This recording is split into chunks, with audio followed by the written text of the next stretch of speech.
Hello viewers, আসসালামু আলাইকুম। আমি এখন আছি চট্টগ্রামের সিআরবি।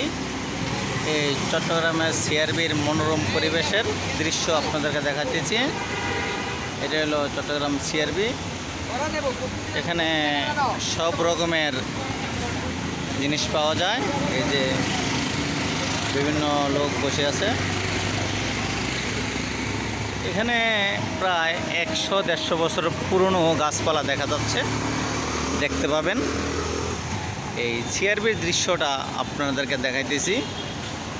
যারা সিআরবিতে আসেন নাই অথবা এসেছেন কিন্তু যাদের সিআরবির কথা মনে পড়তেছে, তারা এই সিআরবিতে দৃশ্যটা দেখে একটা লাইক করবেন, শেয়ার করবেন, কমেন্ট করবেন আর আমার চ্যানেলের পাশে থাকবেন। আমি আপনাদেরকে দেখাবো বহু পুরানো, প্রায় 100 বছরের উপরে হবে একটা গাছের দৃশ্য দেখাবো।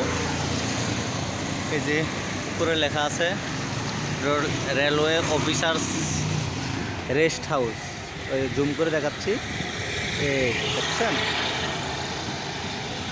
Railway officer rest house. পাহাড়ের উপরে আর কি, এটা পাহাড়ের উপরে অবস্থিত। আর এই যে দেখেন কত সুন্দর দৃশ্য, মনোরম পরিবেশ।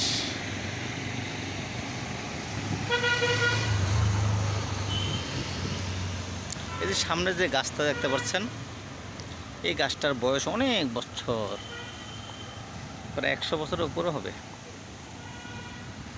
এখানে হয়তোবা আজকে একটু মেঘ বৃষ্টি, তার জন্য এখানে মানুষের আনাগোনা একটু কম, কিন্তু এখানে কিন্তু প্রায় মানুষের ভিড় জমা। এই যে গাছটা দেখতে পাচ্ছেন, এই যে গাছটা জুম করে দেখাচ্ছি।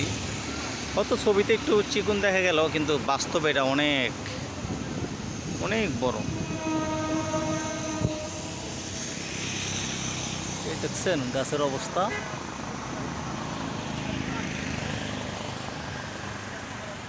দেখছেন।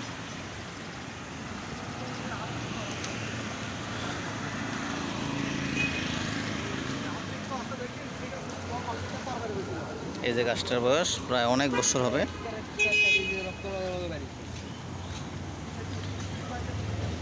এই যে এই মাঠে খেলাধুলা হয়। এই মাঠে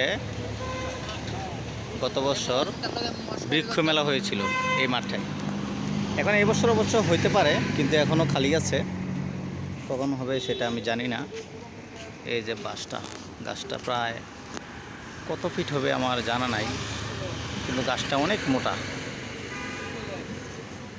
মানে 10জনও বের পাবে না, গাছটা এত মোটা, বুঝছেন। সিআরবির মনোরম পরিবেশ আপনাদেরকে দেখাচ্ছি। আমার লাইভেও যাব একটু পরে। এটা এত বড় ভিডিও দেখেন না আপনারা, তবে আমি লাইভে গেলে আমার মনে হয় ভালো হবে। তো আমি লাইভে যাব। আমার চ্যানেলটা সবাই সাবস্ক্রাইব করে দিবেন।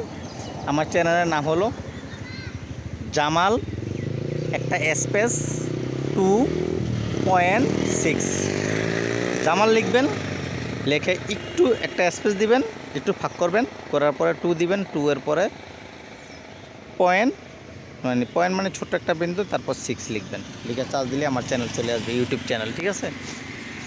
এখানে মনোরম পরিবেশ, এখানে অনেক ছোট বাচ্চারা আছে, এখানে আসে, ঠিক আছে। আমি ফেসবুক লাইভে যাব। তো সবাই ভালো থাকবেন, সুস্থ থাকবেন, এই কামনায়। আসসালামু আলাইকুম।